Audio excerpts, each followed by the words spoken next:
Hello મિત્રો, આજે આપણે બનાવીશું સુગર ફ્રી શ્રીખંડ। સૌથી પહેલાં લઈશું 150 ગ્રામ દહીંનો મસ્કો। તેના માટે 500 ગ્રામ દહીંને 5-6 કલાક માટે ગરણીમાં નીતરવા મૂકવું। પછી લઈશું 50 ગ્રામ મલાઈ, 2 ચમચી સુગર ફ્રી પાવડર, અડધી ચમચી ઇલાયચી પાવડર, 1 ચમચી કેસરવાળું દૂધ। સૌથી પહેલાં દહીંના મસ્કાને ગરણીમાં લઈને ઘસીને ગાળી દઈશું। આવી રીતે કરવાથી શ્રીખંડ એકદમ સ્મૂથ બનશે।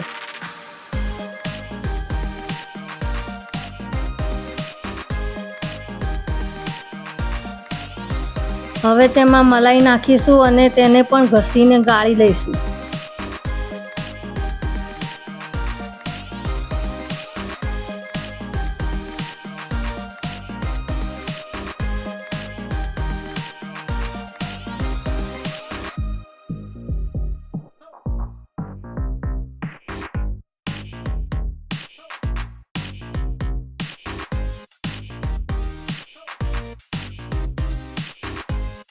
તો મિત્રો, તમે જોઈ શકો છો શ્રીખંડ એકદમ સ્મૂથ બની ગયો છે।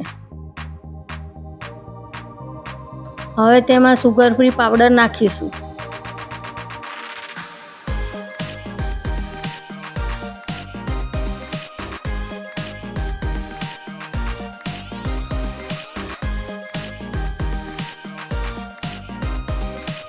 પછી તેમાં ઇલાયચી પાવડર નાખીશું।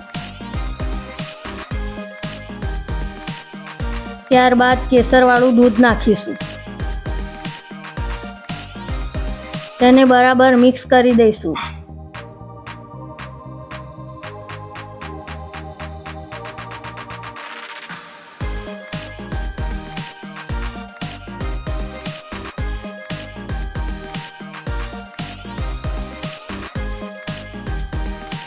તો મિત્રો, શ્રીખંડ તૈયાર થઈ ગયો છે। હવે તેને સર્વ કરશું।